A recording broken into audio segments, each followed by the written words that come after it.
சின்ன மருமகள்ல அடுத்து என்ன நடக்க போகுது அப்படின்னு பாத்தீங்கன்னா, இங்க பார்த்தா அந்த சாவித்திரி வந்து காவியாவுக்கு மெசேஜ் அனுப்பிடுது. காவியாவும் வந்துட்டு வீட்டுக்கு வர்றாங்க. இங்க ஈஸ்வரியும் சித்ராவும் கூடவே வந்துட்டு அந்த ஈஸ்வரியோட அண்ணன் பொண்ணும் வந்துட்டு எல்லாருமே சேர்ந்து பார்லருக்கு போயிடுறாங்க. அந்த நேரம் பார்த்துட்டு இந்த தாமரை வந்து, ஏமா நான் இந்த நேரம் போன் பண்ணா கரெக்டா இருக்கும்லமா அப்படின்னு சொல்லிட்டு தாமரை வந்து சாவித்திரி கிட்ட கேக்குது.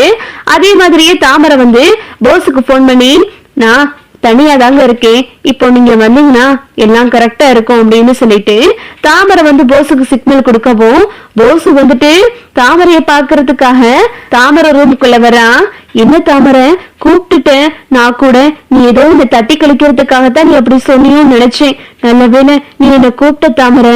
உன்ன மாதிரி ஒரு அழகான பொண்ணு நான் எங்கேயுமே பார்த்ததில்ல தாமரை, அப்படி இப்படின்னு சொல்லிட்டு தாமரையை வர்ணிச்சுக்கிட்டு இருக்காரு இந்த போஸ்.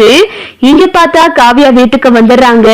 வாமா வா, என்னமா திடீர்னு வந்திருக்க அப்படின்னு சொல்லிட்டு இந்த சாவித்திரி தெரியாத மாதிரி கேட்கவும், உடனே அந்த பொண்ணு சொல்றாங்க, நான் இந்த மாதிரி ஆன்டி கூப்பிட்டாங்க அப்படின்னு சொல்றோம். ஈஸ்வரியா?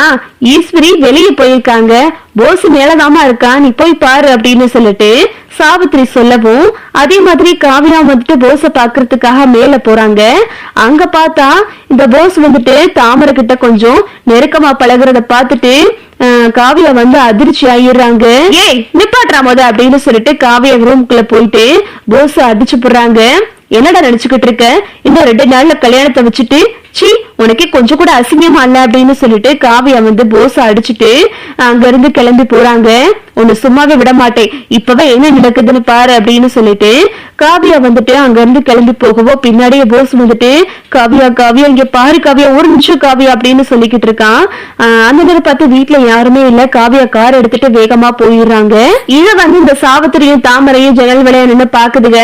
அம்மா பாத்தியாமா பின்னாடி ஓடுறத பாத்தியா அப்படின்னு சொல்லவும், ஆமாண்டி இவனுக்கு வேணும், என்னதான் நடக்குதுன்னு நம்மளும் பாப்போம் அப்படின்னு சொல்லிட்டு இங்க வந்துட்டு சாவித்திரி தாமரையும் வந்துட்டு பாத்துக்கிட்டு இருக்குங்க. போஸ் வந்துட்டு என்ன பண்றதுன்னு தெரியாம மண்டையை பிச்சுக்கிட்டு இருக்கான்.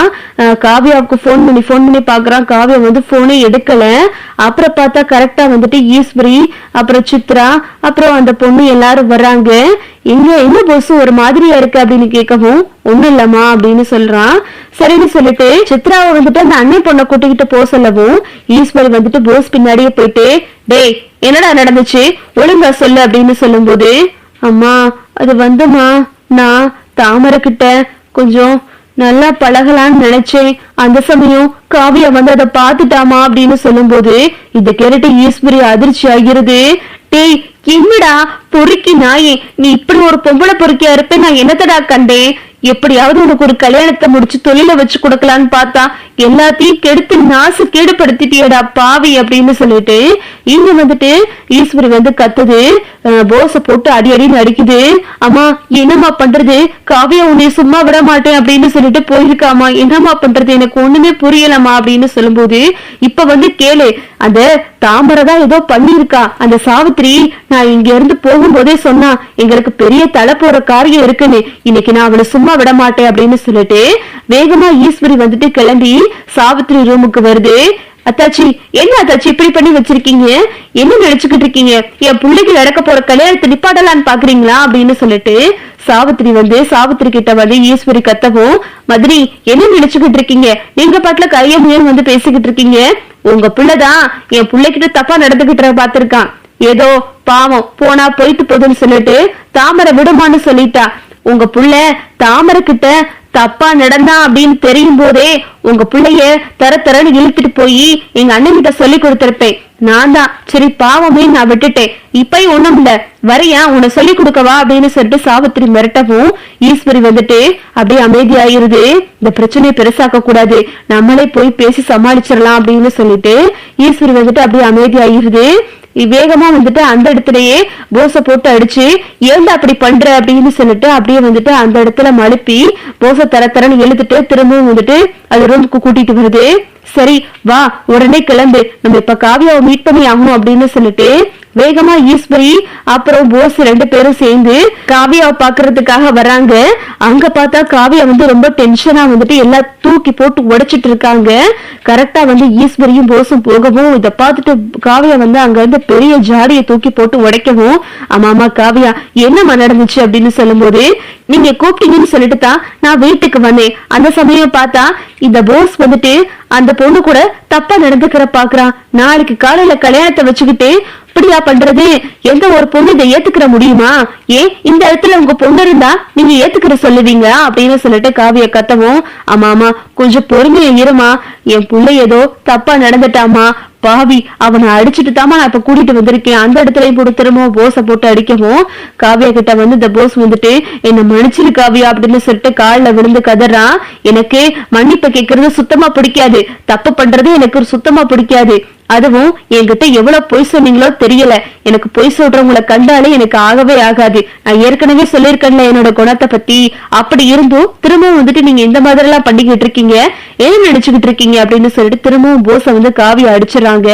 ஒழுங்கு மரியாதையா இங்க இருந்து கிளம்புறீங்களா என்ன அப்படின்னு சொல்லிட்டு காவிய சொல்லவும், ஆமா கொஞ்சம் சொல்றத கேளுமா அப்படின்னு சொல்லும் போது, எனக்கும் இவருக்கும் செட் ஆகாது, நான் இவரை கல்யாணம் பண்ணிட்டு என்னோட வாழ்க்கையை வீணாக்க விரும்பல, திரும்பவும் ஒரு பொதுகுழியில போய் என்னால விட முடியாது அப்படின்னு சொல்லிட்டு காவியா ரொம்ப கோவமா பேசுறாங்க. ஈஸ்வரி வந்து சும்மா இருக்க முடியாம திரும்ப பேசிக்கிட்டே இருக்கு. இத பார்த்துட்டு காவியாவுக்கு ரொம்ப கோவம் வந்துருது. காவியா வந்து கோவப்பட்டு ஈஸ்வரியவே அடிச்சுப்புறாங்க. அப்படியே ஈஸ்வரி அதிர்ச்சியா பாத்துக்கிட்டு நிக்குது. அம்மா என்ன அடிமா, இப்படிப்பட்ட ஒரு பொறுக்கிய பெற்றதுக்கு என்ன நீ எத்தனை வேணா அடிச்சுக்க அப்படின்னு சொல்லிட்டு ஈஸ்வரி வந்துட்டு அப்படியும் மானத்தை விட்டு கொடுத்து பாக்குது. கரெக்டா சிற்றரசும் அந்த நம்ம ராஜாங்கமும் வந்துட்டு வீட்டுக்கு வர்றாங்க. கல்யாண வேலையை பத்தி பேசுறதுக்காக 2 பேரும் வீட்டுக்கு வர்றதாங்க. சன்னாசியும் கூடவே வர்றாரு. அந்த நேரம் பார்த்து இங்க காவியா வந்து ஈஸ்வரியை அடிச்சுறாங்க. இத வந்து ராஜாங்க பாத்துறாரு. என்னமா பெரியவங்களை போய் இப்படி கை நீட்டிக்கிட்டு இருக்க அப்படின்னு சொல்லிட்டு சிற்றரசு கேட்கவும், அப்பா இந்த கல்யாணம் வேணாப்பா அப்படின்னு சொல்லிட்டு காவியா ரொம்ப சத்தமா பேசுறாங்க. என்னமா ஆச்சு அப்படின்னு சொல்லும் போது, அப்பா நான் இன்னைக்கு இவங்க வீட்டுக்கு போயிருந்தேப்பா, அந்த சமயம் இவங்க அத்தை பொண்ணு தாமரை கூட இந்த நிக்கிறானே போஸ், இவே தப்பா நடந்துகிட்ட பார்த்தாப்பா, ரொம்ப நெருக்கமா நான் தான் நீ உன்னதான் எனக்கு ரொம்ப பிடிக்கும் அப்படி இப்படி பேசிக்கிட்டு இருந்தாப்பா. நாளைக்கு கல்யாணத்தை வச்சுட்டு எந்த பொறுக்கி ரஸ்கலாவது இப்படி பண்ணுவாங்களாப்பா? இப்படிப்பட்ட ஒரு ஆளை போய் எப்படிப்பா நல்லா கல்யாணம் பண்ண முடியும் அப்படின்னு சொல்லிட்டு காவியா ரொம்ப சத்தமா பேசுறாங்க. இதை கேட்டுட்டு ராஜாங்கத்துக்கு கோவம் வந்துட்டு போஸ போட்டு அந்த இடத்துல அடிக்கிறாரு. ஏன்டா அப்படி பண்ற அப்படின்னு சொல்லிட்டு ஈஸ்வரி வந்துட்டு, மாமா ஏதோ தப்பா தெரியாம பண்ணிட்டா மாமா என் புள்ள அப்படின்னு சொல்லும் போது, ஏய் என்ன ஈஸ்வரி இதெல்லாம், நாளைக்கு கல்யாணத்தை வச்சுட்டு பண்ற வேலையா இதெல்லாம் அப்படின்னு சொல்லிட்டு இங்கிட்டு ஈஸ்வரி கிட்ட வந்து ராஜாங்கமும் கத்துறாரு. இதுக்கு மேல என்னால இவரை கல்யாணம் பண்ணிக்கிற முடியாது, என்னை யாரும் கம்பல் பண்ணாதீங்க, இதுக்கு மேல ஏதாவது கம்பல் பண்ணீங்க அப்புறம் நடக்கிறது வேற அப்படின்னு சொல்லிட்டு காவிய ரூம்ல போய் கதவை பூட்டிக்கிறாங்க. இதுதான் அடுத்தடுத்து நடக்க போகுது. ஓகே வியூவர்ஸ், இந்த வீடியோ உங்களுக்கு பிடிச்சிருந்தா லைக் பண்ணுங்க, ஷேர் பண்ணுங்க, மறக்காம நம்ம சேனலை சப்ஸ்கிரைப் பண்ணிக்கங்க. தேங்க்ஸ் ஃபார் வாட்சிங்.